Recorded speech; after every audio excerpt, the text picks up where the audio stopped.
Hello there guys, welcome to one of my videos. So, Manchester United are set to sign Filip Stevanovic from Partizan Belgrade for around €12 million, which equates to around 10.8 million in pound sterling. Now, Fabrizio Romano confirmed this yesterday, and also too these stories were stemming from Republica. Now, reportedly, Filip Stevanovic is going to remain at Partizan Belgrade on loan for next season. Then he will officially join Manchester United in the summer of 2021. So yeah, he is our first signing in this summer transfer window. He is only the age of 17. He does predominantly play as a left winger. I think he has got a contract with Partizan Belgrade until 2022. Obviously, he has played against Manchester United twice in the group stages of the Europa League. I think we did sign a player from Partizan Belgrade, was it back in 2009? I think we actually signed, was it Tosic?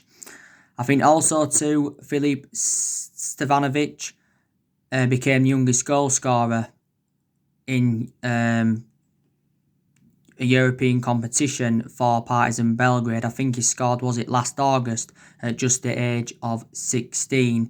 But he's a player supposed to be very, very good on the ball. He's good with both feet. Reportedly supposed to be very, very creative. So yeah, so Manchester United are close to signing the player. But he has been at Partizan Belgrade now for quite some time. So yeah, so that is a very, very good news. Now, I just want to give you some news on Saul Niguez from Atletico Madrid. So reportedly, Manchester United have revived their interest in Saul Niguez, and reportedly we're willing to offer him a contract worth around £150,000 a week. Now, we was in for him earlier on this year, Saul Niguez, and it said, we was close to getting Saul Niguez for around £70 million. Saul Niguez's release clause is around 130 odd million in his contract with Atletico Madrid. Saul Niguez has got a contract with Atletico Madrid until 2026. Obviously, back in 2017, he signed a 9-year contract with Atletico Madrid, didn't he? And that's when his substantial release clause come into the equation. Saul Niguez has spent the entirety of his career so far with Atletico Madrid. I think he's enjoyed 12 seasons with them. And I think he has played over 300 games for them in all competitions. And he's 26, 27 years of age. Saul Niguez can play as a holding midfielder, and he can also play as a box-to-box midfielder. Saul Niguez did recently criticise Atletico Madrid for getting knocked out of the Champions League by RB Leipzig. So yeah, we are now back in for him. Don't forget, Atletico Madrid have lost quite a few of their imperative players in recent years. They lost Griezmann in the summer of 2019, which was last summer. They lost Rodri. They also lost Diego Godin. But, yeah. So, I'd be very, very, very excited about the prospects of Saul Niguez playing alongside the likes of Paul Pogba and Bruno Fernandes in our midfield. So, that is the breaking news on him. Obviously, the ongoing situation with Jadon Sancho. Stories have been coming out from Sky Sports saying that Jadon Sancho could push a move to Manchester United if we do submit an offer to Borussia Dortmund. But I think Jadon Sancho is now set to stay at Dortmund because don't forget he said he was happy. He's happy to let young players develop at Borussia Dortmund. And obviously, you've had Borussia Dortmund's CEO saying that Jadon Sancho will stay at Borussia Dortmund. And he also said the other week that, Man United were not in advanced talks to sign the player. So he's saying the exact same thing as what Borussia Dortmund's sporting director said, because the sporting director said that Sancho will stay at Dortmund. And he said that the decision is final. and he said that Dortmund secretly revealed a contract extension for Sancho until 2023. Obviously, James Cooper tends to be very close to Man United. He gave us a positive update regarding Sancho recently, and he said that Man United don't miss out on players that they intend on signing, and he still says that Sancho wants to come to Manchester United. But it was looking very, very imminent the other week that Sancho would have been coming to the football club, because obviously, you had Fabrizio Romano, very reliable Italian journalist. He said that negotiations between Man United and Borussia Dortmund were at an advanced stage, and he said that Sancho agreed personal terms with Man United, and he said that Sancho was set to sign a 5-year deal with the club worth around £250,000 a week. But it has been Borussia Dortmund's asking price that has been the stumbling block, because Dortmund's valuation is around 108 million, and Dortmund are looking for like £90 million up front, but we're not determined to pay this. Obviously, we missed out on the deadline to sign Sancho, because Dortmund said we had until the 10th of August to sign him, and he is our number one priority target. We have been looking at quite a few alternatives to Sancho, because these cheaper solutions than him. We've recently been looking at Robin Matondo from Schalke, Ousmane Dembele from Barcelona, Kingsley Coman from Bayern Munich, Douglas Costa from Juventus. So we have looked at quite a few alternatives. Obviously, as well, Jack Grealish, he still remains on our agenda. Villa have obviously, said that they want around 80 million for Jack Grealish. But like I said, we're not only going to focus on the incomings in this summer transfer window, we're also going to focus on the outgoings. I think Solskjaer's planning a clear out. I think we're going to get rid of probably around 6 or 7 players in this summer transfer window. I expect us to get rid of Jesse Lingard, despite Ole Gunnar Solskjaer recently saying that he wants Lingard to stay at the football club. Obviously, Solskjaer is an admirer of Jesse Lingard, because Solskjaer coached Jesse Lingard as a youth player, and Lingard's been part of the club for several years. Lingard's just got under a year left on his Man United contract, but the club do have an option to extend it for a further year. I think there's a few Premier League clubs that are interested in him. Obviously, Lingard did score in our game against Lask, and he also scored in the game against Leicester on the final day of the Premier League season, and that was his first goal for Man United in the game against Leicester since Ole Gunnar Solskjaer's first game in charge. Pereira, he's another player that's expected to leave. I give you the breaking news on Andres Pereira yesterday. There were stories coming out from Esporte Interactivo, and they said that Pereira's leaving Manchester United, despite Ole Gunnar Solskjaer wanting him to stay at the football club. Now, Pereira's been at the club for several years. Pereira has been at Man United since 2012. We recommended him in from PSV Eindhoven, didn't we? And he spent a few years in our youth setup, but obviously he's been in our senior squad since 2014 and has made like 45 appearances in the senior squad in the Premier League for Man United. Pereira has got a contract with us until 2023, but he has found game time very, very difficult since the arrival of Bruno Fernandes. I think since the restart, he's only had like 60 odd minutes under his belt. Only played 20 odd minutes in the game against Lask. But he's only scored 2 goals for the football club as Andres Pereira, since he broke into the senior squad. And I think Andres Pereira's agent has been talking with clubs in Germany, Spain and Portugal. Don't forget, Pereira had loan spells with Granada and Valencia. But he's only still very, very young. I also expect us to get rid of Diego Dalot, because he's not good enough to represent Manchester United. Like I said, Diego Dalot has endured a difficult season at the club. Obviously, he's made 11 appearances in all competitions this season and only made 1 start in the Premier League, I think it was. But Diego Dalot did have back-to-back injuries earlier on in the season. We did get Diego Dalot in Jose Mourinho's final transfer window. Obviously, we paid £19 million in from Porto, and Dalot has got a contract with us until 2023. But he's basically our backup right back to Wan-Bissaka. I also expect us to get rid of Phil Jones because obviously, Phil Jones isn't good enough to represent Man United and doesn't get in the team lot now anyway. Obviously, he's out with injury at the moment. This has been Phil Jones' 9th season at Man United. He's approaching his 10th year at the football club. I also expect us to get rid of Rojo, as Rojo now returned to Manchester United. He was out on loan with Estudiantes. Obviously, we did get Rojo back in 2014 from Sporting Lisbon. We paid around £16 million for him. Obviously, Rojo's enjoyed a good 5.5-6 years at Man United. Made a total of 122 appearances in all competitions. Chris Smalling, he's another player that's expected to leave. Not too long ago, Smalling returned to Manchester United after his loan spell with Roma. I'm surprised that Roma didn't extend his loan. But Solskjaer did say that he was in regular contact with Smalling whilst he was out on loan with Roma. And he still insists that Smalling does have a future at Manchester United. But he did well in his loan spell with Roma. Chris Smalling's endured, a good 9 or 10 years with Manchester United. So he has been a long servant. I think we've said want around 23 million to let Smalling go permanently. Or is it around 20 million want to let Smalling go permanently in that?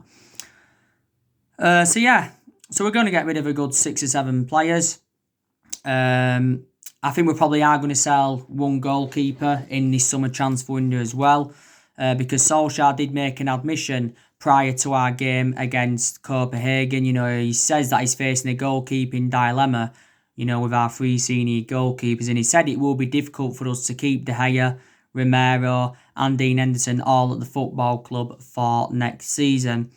I think definitely Solskjaer has got to put Dean Henderson as number 1 for next season, because personally speaking, I think Dean Henderson has now got that experience behind him. He's enjoyed 2 successful loans with Sheffield United, and he has been Sheffield United's player of the season. Dean Henderson has said he'll only come to Man United if he is assured to be number 1 for next season. But if he isn't assured to be number 1, then he does want to leave Manchester United. He did recently say that we offered Dean Henderson a deal worth £60,000 a week. Obviously, David De Gea, he's been our number 1 for several years. I don't think he's no longer good enough, to be number 1. David De Gea, has been at Man United 9 years. He's approaching his 10th year at the football club. And like I've said before, De Gea's had 7 good years out of the 9 years he's been at Man United, because in the last couple of years, he has been a liability, reflecting on the calamitous mistakes he has made. And now, De Gea has made 404 appearances for Man United in all competitions, and has made around 300 other appearances in the Premier League. Solskjaer was talking about him a few weeks before the season finished, saying that he has been the best goalkeeper in the world for the last 9 or 10 years, because De Gea has won everything domestically at the football club, and he's also won individual awards, reflecting on his good performances over the years. If we was to sell De Gea in this summer transfer window, I think we'd get around 60 million for him. We paid just over £18 million for him from Atletico Madrid back in 2011. And I said when De Gea leaves Man United, he will go back to Spain. Don't forget, back in 2015 was very, very close to joining Real Madrid, but due to a fax machine, the deal never materialised. Last September, De Gea signed a 4-year deal with Man United worth £375,000 a week. And all of that. We've got Romero as well in net. Like I said, he's played in all our League Cup games this season. He's also played in all our FA Cup games prior to the semi-final. Obviously, if we was to sell De Gea and Dean Henderson wants to become our number 1, and obviously, Sergio Romero could stay and be a backup to Dean Henderson. But whether we sell De Gea or not, I do not know. So Solskjaer's got a big goalkeeping decision to make. Eric Bay, there's been talks about him possibly leaving Manchester United. Eric Bay is a very, very good centre-half, isn't he? Obviously, he's endured 4 seasons at Manchester United. We got Eric Bay back in 2016 from Villarreal for £30 million. He's a very good centre-half. My only element of concern about Bay is that he is injury-prone. And obviously, he's one of our backup centre-halves, so he isn't even one of our first choice. Obviously, last summer, in pre-season, Bay sustained a bad knee injury. and then obviously came back in February earlier on this year, put some good performances out. Then obviously had a concussion in our 3-1 defeat to Chelsea in the FA Cup, but he's just far too injury prone. There were stories coming out the other week saying that we'd offered Eric Bailly to AC Milan. But yeah, Juan Mata, some Man United fans will say we need to get rid of him in this summer transfer window, but I think we'll keep Juan Mata for next season. Like I've said to you before, I know that Juan Mata doesn't get a lot of chances now at Man United, but when he does make a fantastic impact. Juan Mata's endured 6 years at the football club. We got him in 2014 from Chelsea for just under £40 million. But he's done well during our Europa League campaign so far. He did well recently in the game against Copenhagen. Came on, made a difference. Obviously, in the second leg against Lask, he got both of the assists for both of our goals. So, he still does very, very well. We're also going to loan some players out, aren't we? Because there's some young players that are finding game time very, very difficult at the club. Tahith John, I think we're going to loan him out. James Garner, probably going to loan him out. Dylan Levitt as well. Probably not going to loan him out. I think, we could possibly loan Daniel James out because towards the end of the Premier League season, he weren't getting starts. Obviously, Mason Greenwood was getting there ahead of him. So big decisions have got to be made. But Solskjaer has outlined his transfer plans and he's instructed our board to go and get his preferred targets. And Solskjaer said he wants Manchester United to make at least 3 signings in this summer transfer window. And he has identified the areas in the squad where he does want to strengthen up. Obviously now, Solskjaer has made 5 permanent signings at the football club. Because obviously, last summer, Solskjaer brought Daniel James and Wan-Bissaka and Harry Maguire in. January bought Bruno Fernandes in. Obviously got Agallo on loan. And obviously, we are close to getting that Filip Stevanovic from Partizan Belgrade. He'll probably go into our youth setup because he's only at the age of 17. But yeah, I don't think it's official as yet, but we are very, very close to signing him, so it is definitely gonna happen. But I've got to say, our recruitment is definitely improved under Solskjaer because we have been criticised for several years, reflecting how poor our recruitment policy's been. But so far, we spent, over £200 million since Solskjaer got recommended into the football club. Solskjaer did say at the start of his managerial tenure he wants to make around 9 signings at Man United. He agreed this with Mike Phelan because he said he wanted to overhaul the Manchester United squad and all of that. This is, what he said. But, I think Ed Woodward has said he wants Manchester United to make around, 3 or 4 signings in this summer transfer window. I think we are going to recruit well in this summer transfer window. I really, really do. Obviously, so far this season, Ole Gunnar Solskjaer has exceeded expectations. Obviously, he's got us to 3 semi-finals. Obviously, got us to the EFL Cup semi-final and the FA Cup semi-final. And has now obviously got us to the Europa League semi-final. But he said that semi-finals are not good enough. Also got us qualification for the Champions League. And I said how important Champions League is for our players, attracting players and for the financial structure. And we also finished 3rd. And I thought, that was a fantastic achievement because earlier on in the season, we enjoyed our worst start ever to a Premier League season for 30 years. And at that point, Solskjaer was very, very close to getting sacked as Manchester United manager, but I give you the main explanations why he didn't get sacked as Manchester United manager. So done well in his first full season at the club. Obviously, next season is definitely going to be the big test for Solskjaer. And then, we're going to have an idea if he is the foreseeable future for Man United next season. Next season, Solskjaer knows that he's got bigger expectations to exceed. Because our expectations next season will be to challenge for the Premier League title.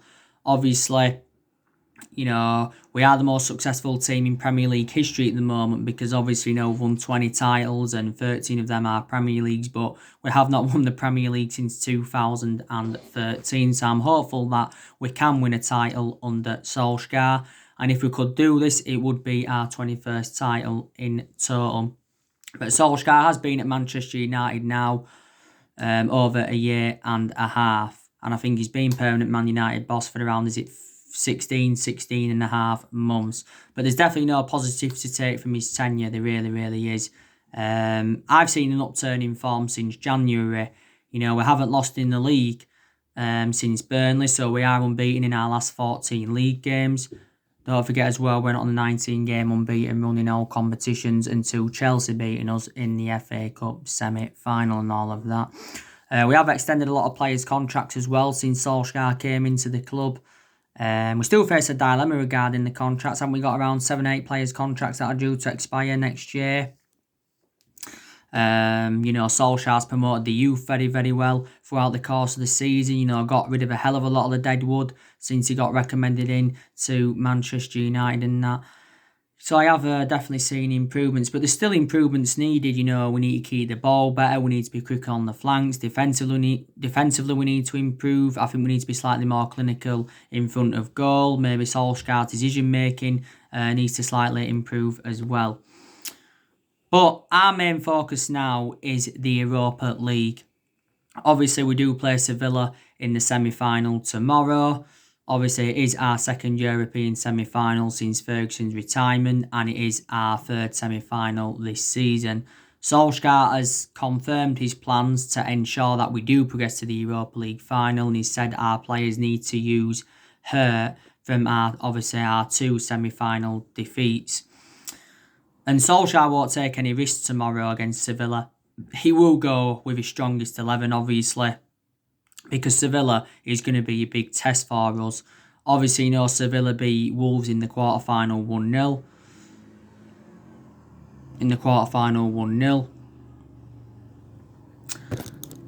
And, Sevilla have not lost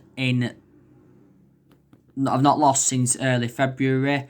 And they are the record holders of the Europa League because they have won the competition 5 times. I think they most recently won it in 2016 when I think they did beat Liverpool in the final. Sevilla also finished 4th in La Liga this season. I think they're probably going to go with similar lineups as they did do in the game against Wolves. So they're going to play the likes of Jesus Navas. They're also going to play Fernando, and I think they're also going to play the likes of Suso and that. They've obviously got that Ever Banega. I think he's expected to leave Sevilla. I heard that he's going to Saudi Arabia, something like that. But yeah, this will be a very, very difficult game. The last time we played Sevilla was back in 2018 in the last 16 of the Champions League. We had lost by 2-1. But yeah, I expect Solskjaer to make a few changes from our win against Copenhagen recently. Now, I've given you the main explanations why I want Manchester United to win the Europa League. I want us to win the Europa League because obviously if we win the Europa League, it will be our first trophy under the Ole Gunnar Solskjaer era. It will be our first trophy in over 3 years, so it will end our trophy drought. And it'll also be our 4th trophy overall since Alex Ferguson's retirement. And it'll give us something to build on, for much bigger success, obviously, in time to come. And if we win the Europa League, it will be our second Europa League because obviously, won the Europa League back in 2017 under the Jose Mourinho era. We beat Ajax by 2-0.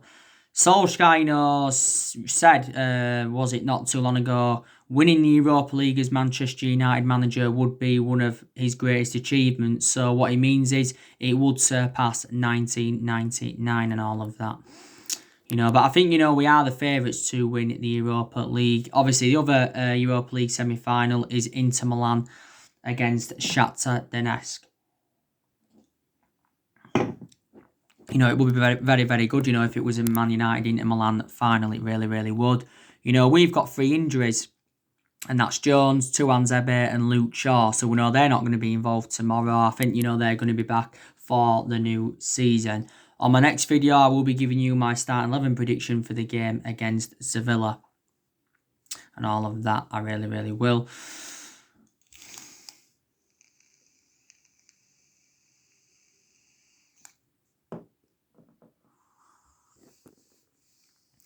And obviously, the news on Paul Pogba. Been keeping you up to date what's been going on with him. I think after the Europa League, we're set to enter contract negotiations over, getting Paul Pogba a new contract at the football club. So the news on all of that. But I think in this summer transfer window, we have got around £140 million to spend. So, we should get a few signings with that. But Solskjaer's learned a lot, like I said now. Solskjaer has got that managerial experience behind him. Because obviously, he's been here over 18 months and Man United is the third club in his managerial career. And I think now at the club, Solskjaer knows his best 11. He also knows his best formation. Throughout the course of the season, did make a lot of rotation, but that was reflected on the injuries that Man United had earlier on in the season and that. But we're not known as a sacking football club anyway, despite the fact that we've sacked 3 managers, we sacked David Moyes, Louis van Gaal and Jose Mourinho and that. Solskjaer's our 4th permanent manager since the Ferguson era. And in the last 7 years, we have spent £900 million on players. And we've we've recruited over 30 players in since Ferguson's retirement and that, But there's been a lot of problems at the football club for several years, not only with the managers and that, there's been cultural problems. Obviously, there's been a lot of problems with the club's ownership, the Glazers, there's been a lot of problems with Ed Woodward, there's been a lot of problems with the club's board. So there's been so many problems at the football club for the last 7 years or so. Obviously, we've been in the process of trying to get a director of footballing as well since the Jose Mourinho era. But, we've made a lot of mistakes in the last 7 years, and that's one of the main explanations why we've been so inconsistent. We haven't dominated English football since the Ferguson era, and I just think it's going to be hard for any manager at Man United or any manager in general to replicate Ferguson's legacy or to last as long as Ferguson did, because Ferguson endured 27 years at Man United. Didn't settle in straight away though, because he didn't win out in his first 4 years, but we had over 20 odd years of success under him, won a total of 38 major honours under Alex Ferguson and that, But like I said, give Solskjaer another season and see how things go out, because, the vast majority of these players are not his anyway. Solskjaer's inheriting players either from the Mourinho era, some players still here from the Van Gaal era, Matter here from the Moyes era, and there's still a few players here from the Ferguson era. So, he's inheriting them, but the vast majority of this team is actually Jose Mourinho's. So let's just put that into the equation. So anyway, guys, that's everything to update you today. Drop your comments, likes below on the channel. If you do, consider subscribe as always, and take care. God bless, and I'll see you all again very, very soon.